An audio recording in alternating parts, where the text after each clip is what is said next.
para melhorar agora. A vitalidade divina se derrama sobre mim e algo em excelente disposição emocional. Liberto-me das cargas tóxicas do desgaste psicológico. Sou de procedência saudável. A doença é acidente de percurso, que me não impede a marcha. Sadio e consciente avanço, vitalizado pelo hálito da fonte geradora da vida. Joana de Ângeles. Se você se sente abatido, faça alguma coisa para sair desse estado de frustração íntima. Isso é um veneno perigoso para a saúde. Você não precisará de médicos para espantar a apatia. Você não precisa. Levante-se logo da cama ou do sofá e experimente, por exemplo, tomar um banho, fazer uma prece, ler algo edificante, ouvir ou cantar uma canção agradável, conversar com um amigo, caminhar por 15 minutos no quarteirão de sua casa ou dar pelo menos alguns passos em volta da cama se estiver adoentado. Modificar a posição de alguns móveis da sua casa. Prestar um favor a quem passa por maiores dificuldades que as suas. Fazer uma lista de todas as coisas boas que já lhe ocorreram. Limpar suas gavetas, engraxar os sapatos, cultivar uma flor ou um jardim. Dar uma boa risada.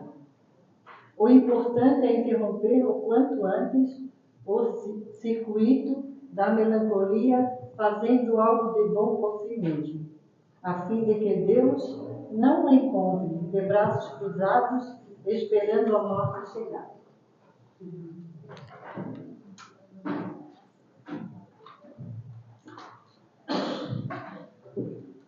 Boa noite a todos meus irmãos encarnados e desencarnados.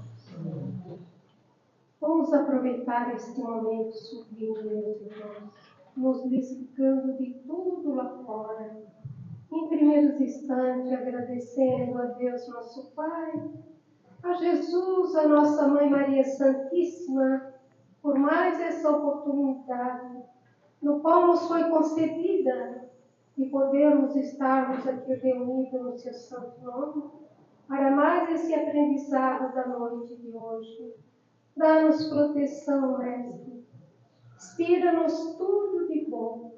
Olhai por todos nós, não só nós aqui presentes, encarnados e desencarnados, mas que essa prece vai de encontro aos hospitais, orfanatos, asilos, nas cadeias, os nossos irmãos menos favorecidos que vivem na rua, sem uma palavra amiga, sem um pão, sem um agasalho. Movimenta, Mestre Jesus, o teu olhar amoroso sobre todos nós. Obrigada, obrigada, obrigada. Na certeza de que quando nós a ti buscamos do fundo dos nossos corações, as nossas preces jamais ficarão em vão. Ouve, Mestre, essa nossa prece de agradecimento. Pai nosso que estais nos céus, santificado seja o vosso nome. Venha a nós o vosso reino, seja feita a vossa vontade, assim na terra como nos céus. O pão nosso de cada dia dá-nos hoje. Perdoa, Pai, as nossas dívidas, assim como nós perdoamos a dos nossos devedores. E não nos deixeis cairmos em tentações, mas livrai-nos de todo e de qualquer mal, porque teu é o reino, o poder e a glória para todos sempre. É com a tua permissão, Jesus, que assim nós damos por aberto a palestra da noite de hoje, e que a tua luz e o teu amor se faça presente sobre todos nós e sobre o nosso irmão Jean, do qual nos vai trazer a palestra da noite de hoje. Que Jesus te apare. Obrigado. A palavra é sua. Muito obrigado.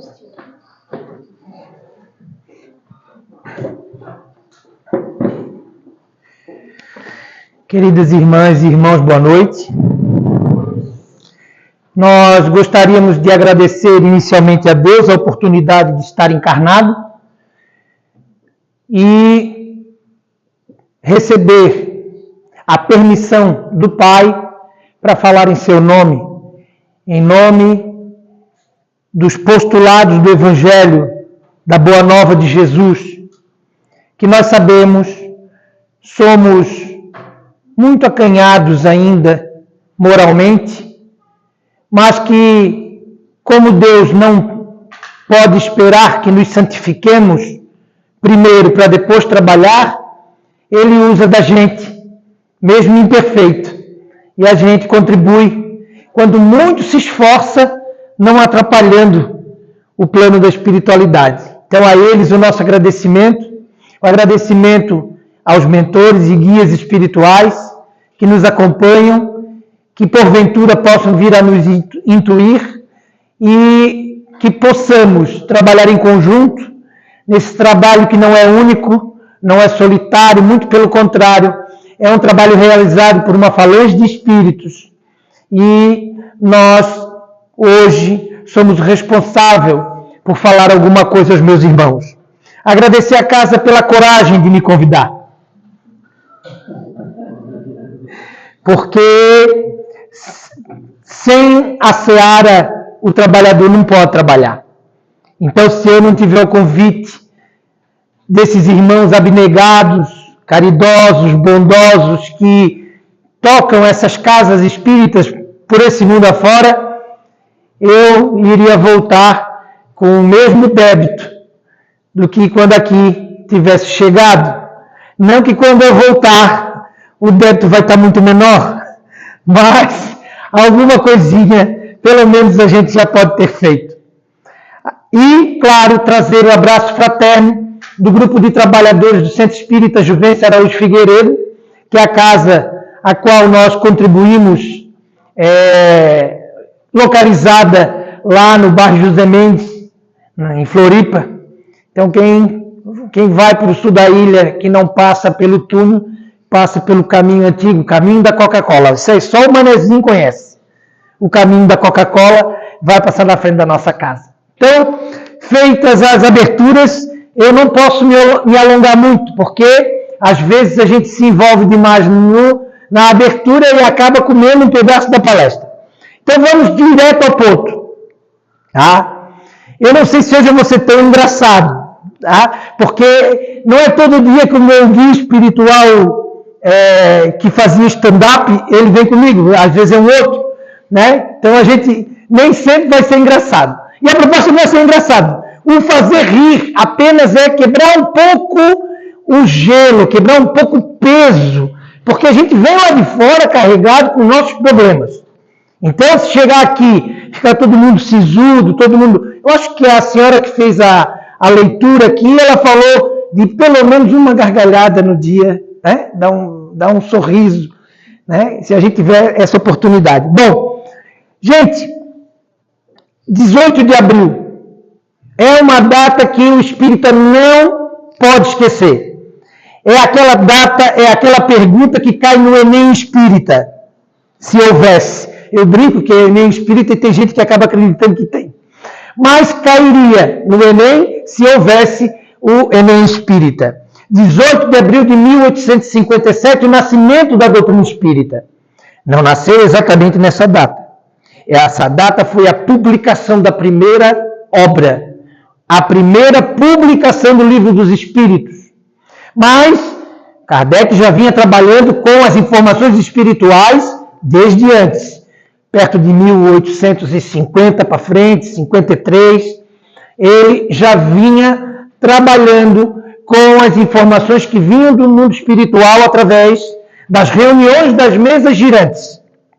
Isso é uma história que só ela já dá uma palestra, mas a nossa proposta não é essa hoje. Ele nos deixou como legado e há uma importância fundamental.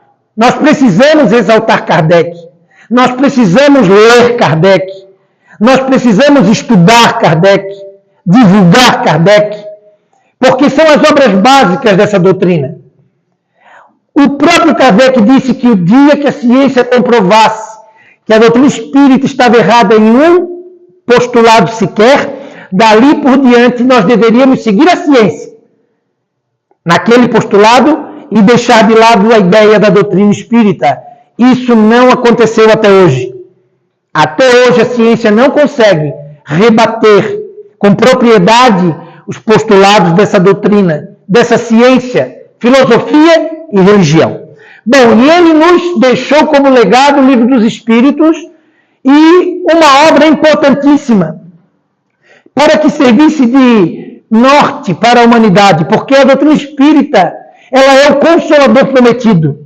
Quando Jesus, lá na última ceia, disse, eu vou ao Pai e eu intercederei por vocês junto a Ele, e Ele vos enviará o Consolador, que ficará convosco, permanecerá convosco. E assim a humanidade sempre aguardou, esperou que viesse um homem, o Salvador, o Consolador, que viesse, talvez voltasse à Terra, o Cristo. Como muita gente em outras religiões, eles acreditam que o Cristo voltará, sendo que o Cristo não se afastou nem um minuto. Mas acreditam eles que Jesus voltará. Mas o Consolador não era uma pessoa, não era uma figura. O Consolador não poderia ser uma figura. Um homem, uma mulher.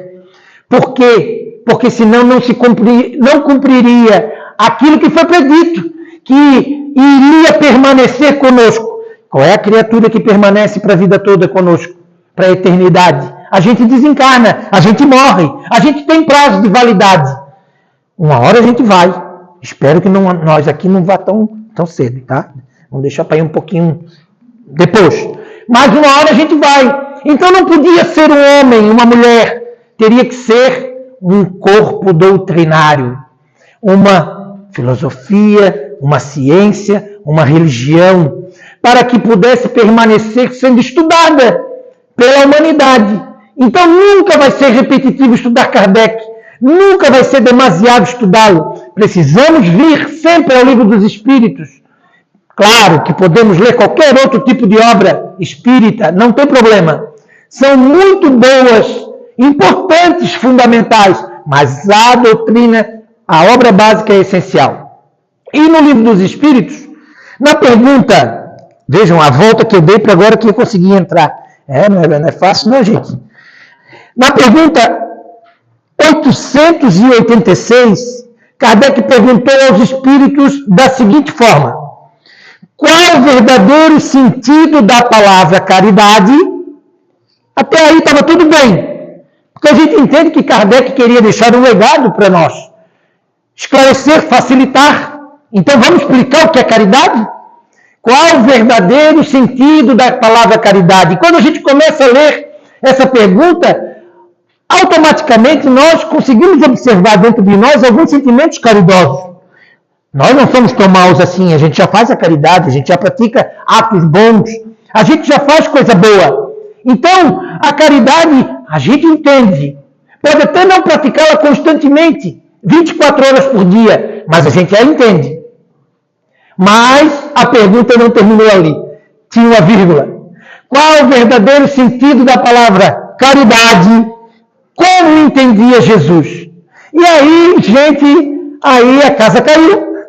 Aí deu problema. Porque dizem os espíritos, vamos ler a resposta. É outra questão do Enem espírita.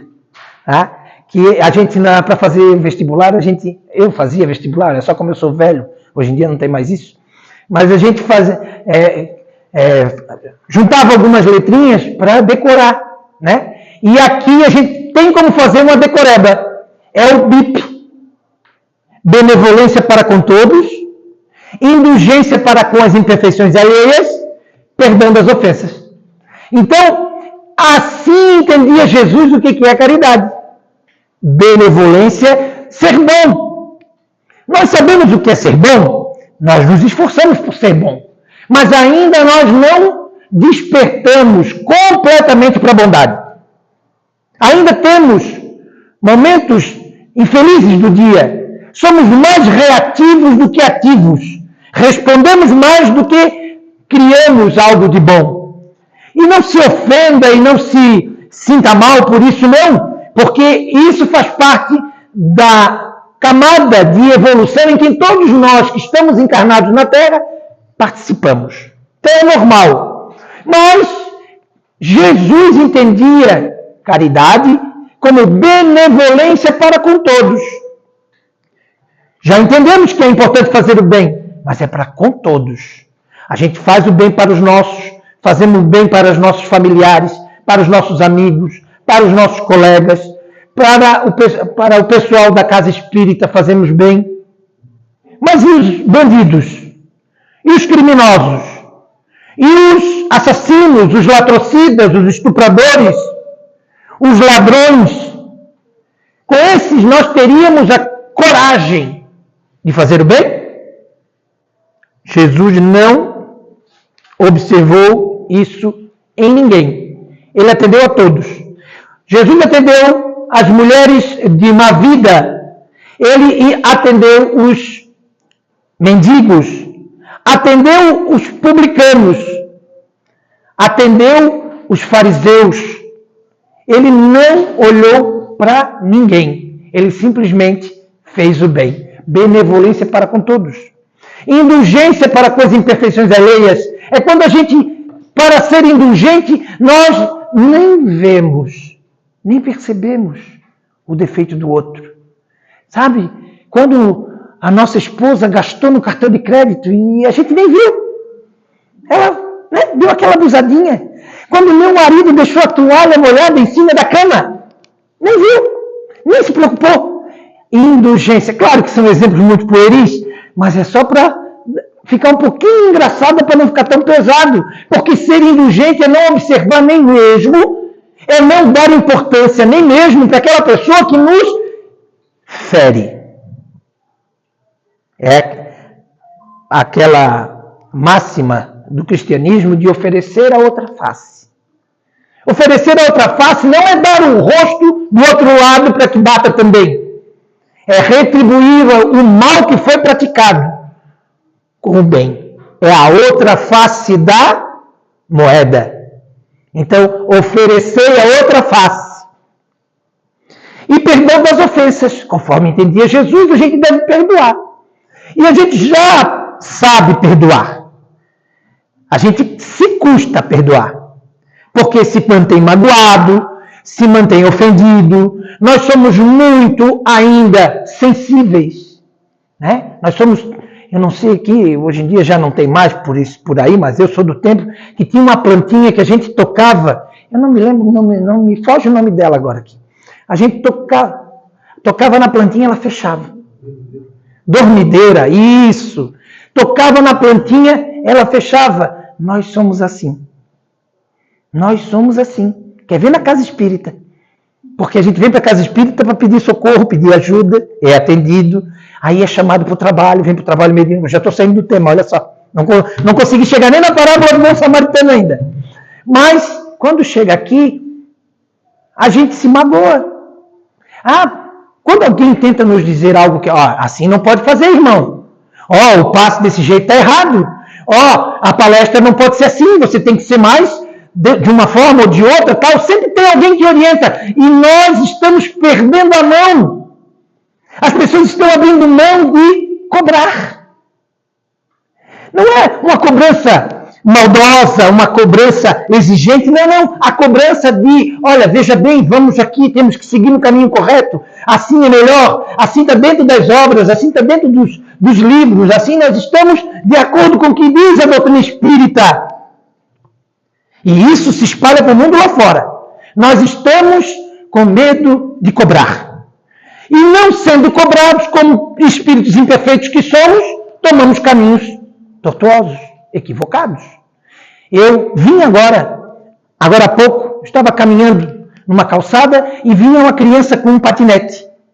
E a mãe gritava, fulano, não vai cair porque eu não quero te levar para o hospital da Unimed. Aí eu vinha com uma colega de trabalho, eu disse para ela assim, no meu tempo, a minha mãe dizia, tu vai cair, e eu vou te bater em cima da dor, em cima do machucado. E aí a gente se cuidava. Por quê? Porque havia uma cobrança. Ah, mas é o medo. É o medo, sim. É o medo. É o medo de fazer o errado. E aí a gente aprende o que é o certo. A gente se esforça para andar no caminho bom. Então vejam, na prática da caridade, isso é benevolência, indulgência e perdão. Está no livro dos Espíritos. Mas no capítulo 15 do Evangelho segundo o Espiritismo, nós precisamos também usar o Evangelho, porque o Evangelho é a boa nova. O Evangelho é essa cartilha de vida, porque se a gente tivesse a coragem de ler e pôr em prática o que está escrito nessa obra aqui, gente, nós seríamos felizes. Não que a gente não seja, nós até somos felizes, mas nós seríamos mais felizes. Porque isso aqui é uma cartilha de vida. E lá no Evangelho, no capítulo 15, é o capítulo que fala, fora da caridade não há salvação. E essa máxima, interpretada por Allan Kardec, descrita por Allan Kardec, ela foi comentada por Chico Xavier, que disse, certa oportunidade, se Kardec não tivesse dito, fora da caridade não há salvação, talvez eu não seguisse a doutrina espírita. A máxima da caridade, a máxima do fazer o bem ao próximo. E o que é caridade?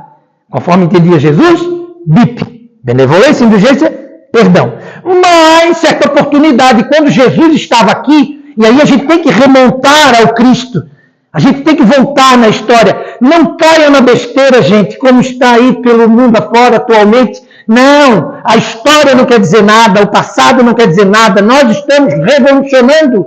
Nós somos revolucionários e vamos fazer o presente e construir o futuro. Sem base não dá. Temos que voltar. E nós vamos a Jesus, na época em que Jesus aqui esteve, e por onde ele passava, ele juntava o povo. O povo se juntava para ouvi-lo. Em certa oportunidade, um doutor da lei se aproximou e perguntou a Jesus. Vamos lá. Mestre, o que é necessário para se possuir a vida eterna? Uma pergunta que a gente faz hoje. O que é necessário para ser feliz na espiritualidade? Que hoje a gente está aqui encarnado. Já temos a consciência, acreditamos que a vida segue além do túmulo. Sabemos que nós vamos continuar vivos após a morte e a decomposição da nossa carcaça. Mas e o que acontecerá do lado de lá? Há sempre a dúvida. Será que eu sou merecedor? Será que eu não sou merecedor? Será que as coisas que vão me acontecer são frutos só dos males que eu pratiquei? Ou se tem alguma coisa que o bem vai me garantir numa vida um pouquinho mais suave? E aí ele perguntou, o que é necessário para si conseguir a vida eterna? E Jesus respondeu, o que dizem? O que é que está escrito na lei? O que lês nela? E ele respondeu, amarás o Senhor teu Deus de todo o teu coração, de toda a tua alma, com todas as tuas forças e de todo o teu espírito, e ao teu próximo como a ti mesmo. Muito bem, disse Jesus. Vai e faze. Pratica, conforme falaste. E aí ele, para se sentir justo, doutor da lei, ele era um doutor da lei. Ele pergunta ao Cristo, e quem é o meu próximo? E o Cristo, então, se utiliza de uma parábola. Parábola, gente, significa uma história com fundo moral. Uma história com ensinamento. Não significa que aconteceu. Tá? Parábolas geralmente não aconteceram. Elas foram criações, Jesus criou a história com um fundo moral para nos trazer um ensinamento. E é por isso que a gente precisa mergulhar nela. A gente precisa entender as suas frações para que a gente possa esclarecer melhor qual foi a proposta do Cristo. E ele disse, o homem descia de Jerusalém para Jericó. E eu vou já fracionar a parábola já, desde já, porque eu tenho 11 minutos, com mais um 10 aqui de tolerância, mas nós já vamos caminhando já junto com ela para já matar a fatura. Ele disse, o homem descia de Jerusalém para Jericó. É importante a gente entender esses dois fatores, essas duas cidades. As duas cidades são importantes na proposta do Cristo a nos contar algo acerca da caridade. Jerusalém é a cidade alta. Ficava a 2.000 metros de altura, do nível do mar. Era a cidade onde estava o templo. Era a cidade onde se faziam as orações. Era a cidade santa, a cidade sagrada. E Jericó era uma cidade que ficava a 250 metros abaixo do nível do mar. Ficava a poucos quilômetros do Rio Jordão, do Mar Morto. Então era uma cidade que era mercantilista. Era uma cidade que o comércio ali acontecia muito. E como ela era considerada uma cidade dos bens materiais, das posses e tudo aquilo que ele traz, ela era considerada uma cidade maldita. E vejam que o Cristo usa uma cidade na altitude e uma abaixo do nível do mar, como exemplo, para que a gente pudesse entender que esse homem estava percorrendo o caminho de sair do bem na direção do mal. Esse homem estava saindo do campo da virtude e indo na direção das imperfeições, dos vícios, das falhas morais. Ele não nomeou o homem. Ele não disse quem era. Poderia ser um fariseu? Poderia. Jesus poderia ter dito um sacerdote descia de Jerusalém para Jericó? Poderia. Um levita, quem sabe? Poderia. Um de nós, ele poderia ter dito, um Jean descia de Jerusalém para Jericó. Ainda bem que ele não disse que era eu, né? Porque na situação ali não fica muito bem para o lado dele. Ele poderia, mas ele não nomeou. Ele não nomeou justamente para deixar a incógnita. Porque na época, se você pertencesse a determinado povo, a determinada casta, se você usasse determinada vestimenta, você era reconhecido.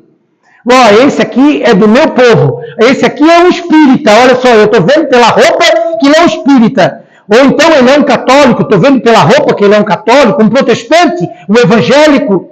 E isso poderia viciar a opinião, a ideia de parar para atender. Por isso que ele coloca, é um homem, descia de Jerusalém para Jericó, saía do bem indo na direção dos prazeres, saindo da cidade santa, indo na direção da cidade portuária e materialista. Significava dizer que nesse caminho poderia haver ladrões, porque sempre havia quem passasse com dinheiro ou com bens. Então, os ladrões era natural. Esse homem foi atacado por ladrões. E os ladrões o agrediram, despojaram-lhe de todas as vestimentas, o deixaram deformado. Olha só, gente. Mais uma vez, a característica da parábola, tirou as roupas. Então não dava para saber quem era. Deixou deformado, não dá para reconhecer.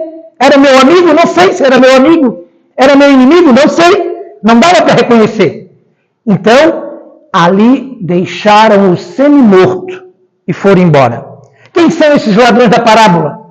O que o Cristo quer dizer ao falar de ladrões que vieram e tiraram a paz desse homem, tiraram a tranquilidade, tiraram a saúde física? São os vícios. Os ladrões são os vícios. Então, se nós nos colocarmos hoje na condição daquele homem caído, nós podemos dizer que os vícios que possuímos são os ladrões que nos roubam a paz. São os ladrões que nos tiram a tranquilidade. E quantos de nós, gente, nos incomodamos com os nossos vícios? Todo mundo tem. Não são só vícios físicos, não são apenas vícios como o cigarro, como a bebida, como as drogas. São também vícios morais como a sexolatria, o desregramento sexual. São vícios no sentido como a falsidade, a intriga, a fofoca. Vícios morais todos nós possuímos. E uma hora ou outra eles nos incomodam. Uma hora ou outra nós, nesse caminho de Jerusalém para Jericó, nós somos abordados por eles. E quando eles vencem, eles nos agridem. E quantos de nós, quantas vezes a gente se sente agredido pela vida, se sente agredido por ter tomado uma atitude, uma decisão equivocada, e se sente completamente despojado, agredido, sangrando.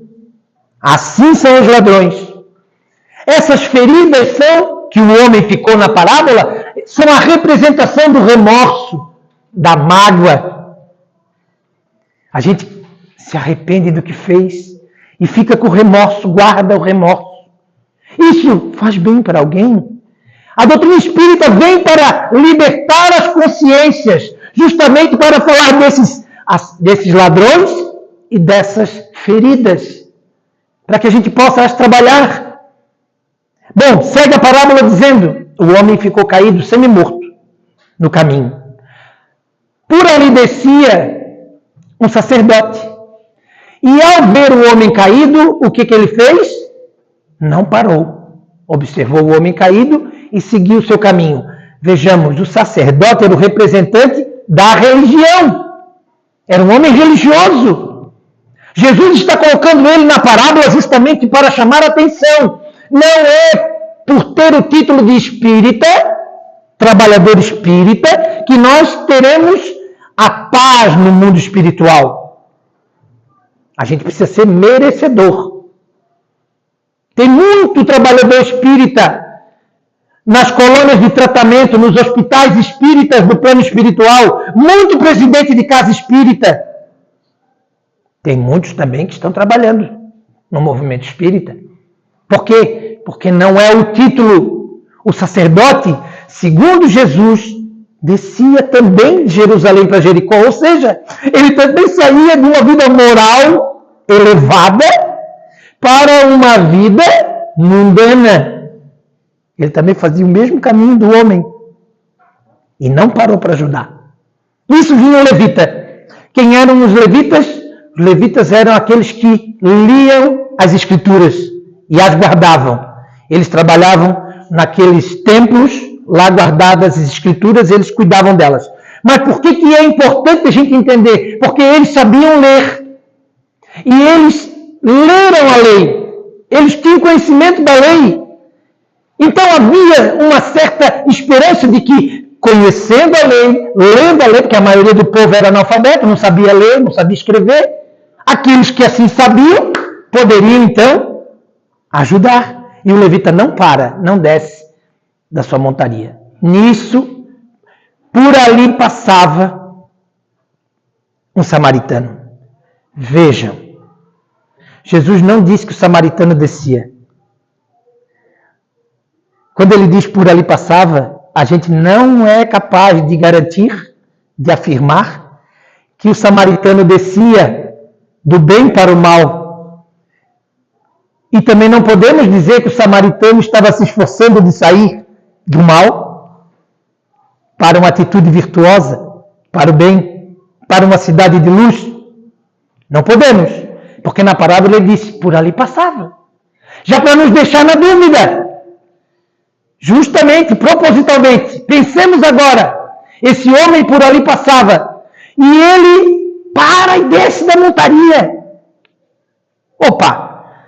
O fato dele descer da montaria, dele atender aquele homem, dele limpar as suas feridas com azeite e ungí-las com vinho para fazer a asepsia, a desinfecção, o fato dele fazer isso já nos dá a ideia de que ele subia. Que ele estava indo de Jericó para Jerusalém. Que ele estava indo de um comportamento ultrapassado, atrasado, materialista, egoísta, para uma situação de mais ventura. Ele para, desce, atende, bota um homem na sua montaria, leva uma estrebaria e lá deixa. Dá 2 denários para o hospedeiro. Eu falei estrebaria, não, é uma hospedaria. Eu sempre confundo. Olha só. O guia já me chamou a atenção na hora, viu? Fala direito, seu Tanso. Uma hospedaria. E deu 2 denários para que ele gastasse o que fosse preciso. Ter dinheiro na época não era qualquer um. Moeda, hoje também não é. Eu sei. Mas a moeda em si, na época, era raro. E ele então dá 2 denários para aquele homem, para que ele cuide do ferido, e diz: eu vou, mas volto.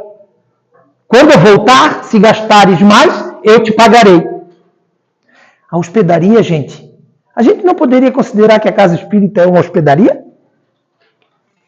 A hospedaria, na época, existiam as hospedarias. Vocês sabiam que as hospedarias existiam em todos os povoados e elas eram gratuitas? A pessoa não pagava para ficar. Por quê? Porque era importante que os viajores trouxessem os bens materiais e as informações, o conhecimento, a sabedoria. Então se oferecia sempre um pouso para os viajores. A casa espírita é uma hospedaria que não cobra nada de ninguém, absolutamente nada. Está de portas abertas, sempre recebendo a todos. Nós que viemos feridos, que fomos assaltados, vilipendiados, que estamos sangrando, entramos por essa porta e aqui somos atendidos pelo hospedeiro Jesus. Jesus é o hospedeiro. Esses espíritos amigos que estão tratando a nossa alma agora, vendo no nosso perispírito as doenças que nós possuímos, tratando na medida do nosso merecimento, para que elas possam se refletir no corpo em células sãs. Então, aqui é uma hospedaria. E esse homem vai embora. Aí Jesus pergunta ao doutor da lei: quem para você é o próximo desse homem que havia caído no caminho? E o doutor da lei responde: aquele que agiu de misericórdia com ele. Que resposta bonita, né? Mas ela tem uma hipocrisia terrível. Porque o doutor da lei, ele não chamou de samaritano. Ele poderia ter dito: o próximo desse homem foi o samaritano. Mas por que ele não disse? Porque os samaritanos eram odiados. Eles não seguiam as escrituras antigas conforme Jerusalém e os judeus. Eles as interpretavam de uma forma um pouco diferente, tentando seguir ao sentido das coisas, das palavras, das escrituras, e não simplesmente seguir a letra fria da lei. E por isso eles eram escorraçados. Tem um episódio da samaritana no poço de Jacó, se eu não me engano, né, que Jesus encontra a samaritana, pede água a ela. Essa cena ela é demonstrada no seriado do The Chosen. Então, né, não sei quem aqui tiver interesse de assistir, dá uma procuradinha na internet. Então tem essa cena. Jesus falando com a samaritana no poço. E ali ela demonstra que realmente ela diz a ele: o que estás fazendo tu falando com uma samaritana? Porque era um pecado, era uma coisa terrível. E o sacerdote diz, o doutor da lei diz a Jesus o que agiu de misericórdia com ele. Nos interessa simplesmente a palavra misericórdia. Essas informações todas extraídas da parábola nos são importantes para entender o contexto. O mandamento maior é o amor. Fazer a caridade, e esse item caridade está no livro dos Espíritos, lá na pergunta, como eu citei do início, está na última lei das leis morais contida no livro dos Espíritos. E é a única lei que é composta é a lei de justiça, de amor e de caridade. Ou seja, não dá para ser caridoso se a gente não aprender a amar e ser justo. Não dá para amar se nós não formos justos e caridosos. E jamais seremos justos se não entendermos o que é caridade e amor. Praticar a lei do amor na sua essência. Vamos conseguir sair daqui agora fazendo isso? Não. Já adianto para todo mundo, não. Vamos acabar saindo daqui todo mundo muito bem, mas vamos dar uma topada na lajota ali meio fora do lugar, com o dedinho e mindinho, que é aquela topada que dói. E aí, a gente já perde o nosso equilíbrio. Por quê? Porque o mundo vai nos testar. Mas também não é motivo para a gente se desanimar. Ah, não. Eu agora então não vou melhorar, não vou procurar melhorar, porque eu já sei que eu sou uma pessoa má, eu sou uma pessoa ruim, eu sou uma pessoa atrasada, um espírito atrasado. Não. Porque a gente já foi bem pior.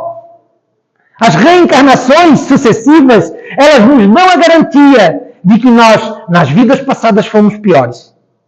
Se hoje nós ainda pensamos no mal, se hoje nós ainda pensamos reagir com maldade, com ignorância, com aspereza, é porque no passado a gente nem pensava, a gente já fazia.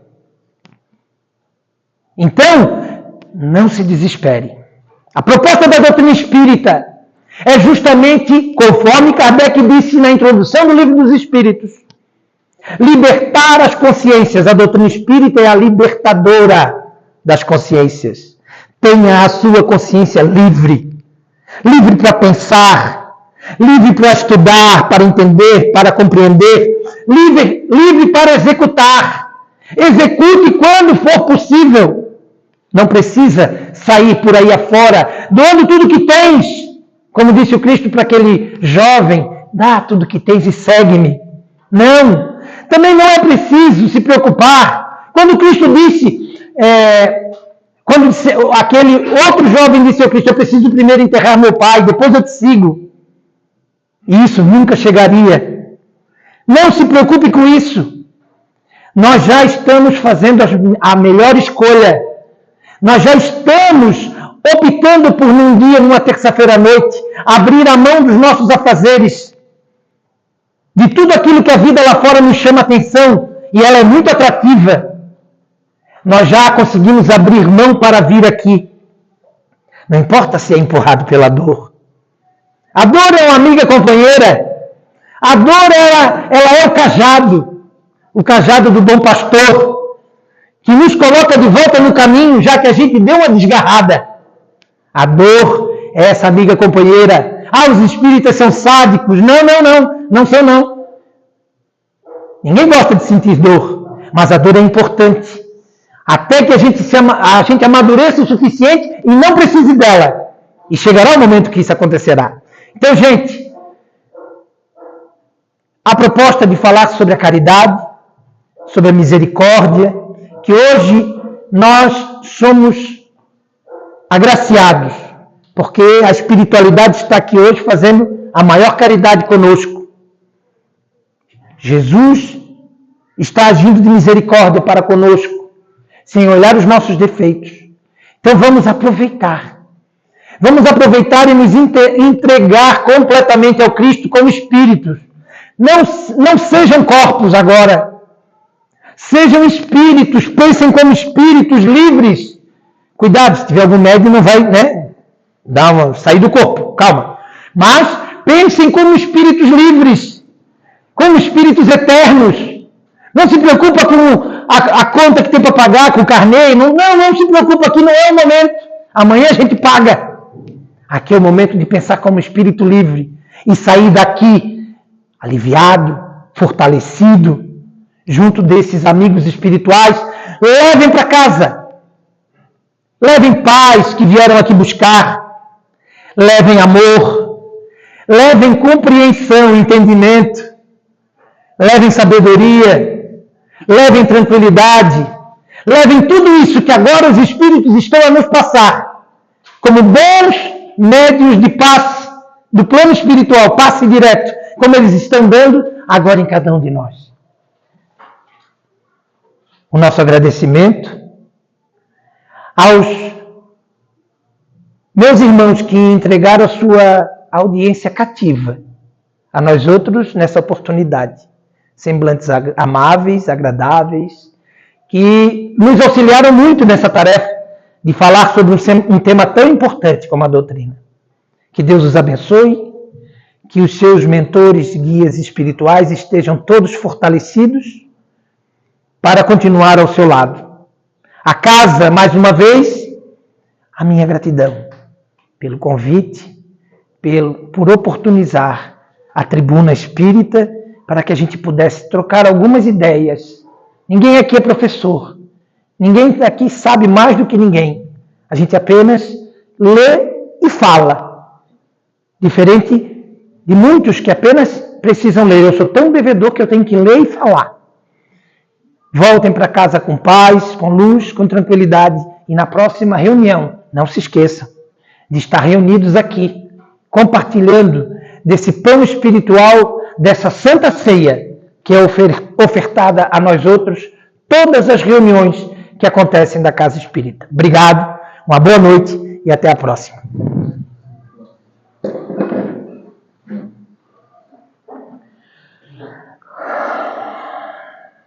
Obrigada, Gê. Obrigado. Muito bom te ouvir. Muito esclarecedor e muito espontâneo, né?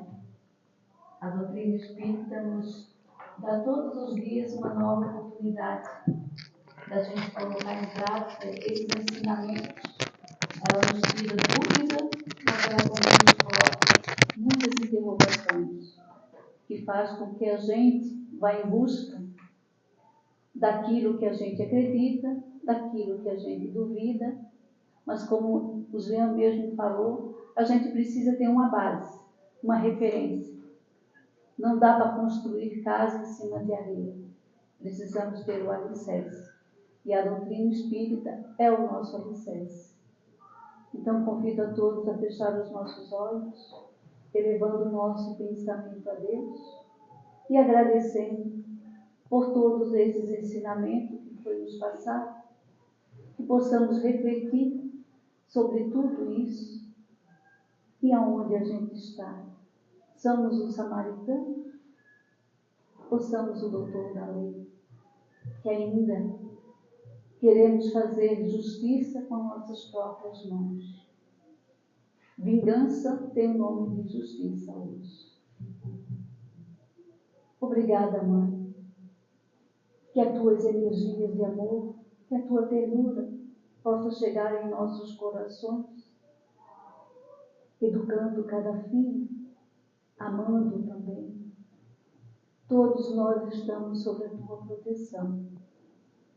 Não te afasta de nós o tempo inteiro, mas nós, ainda descrentes que somos, ainda dizemos que Deus nos abandonou. E assim rogamos a misericórdia divina, que essa prece possa ir de encontro a todos aqueles irmãos que estão com seu nome no caderno de prece, aqueles que estão em tratamento nessa casa, por toda a humanidade que está carente de amor. Consola os nossos corações, Pai.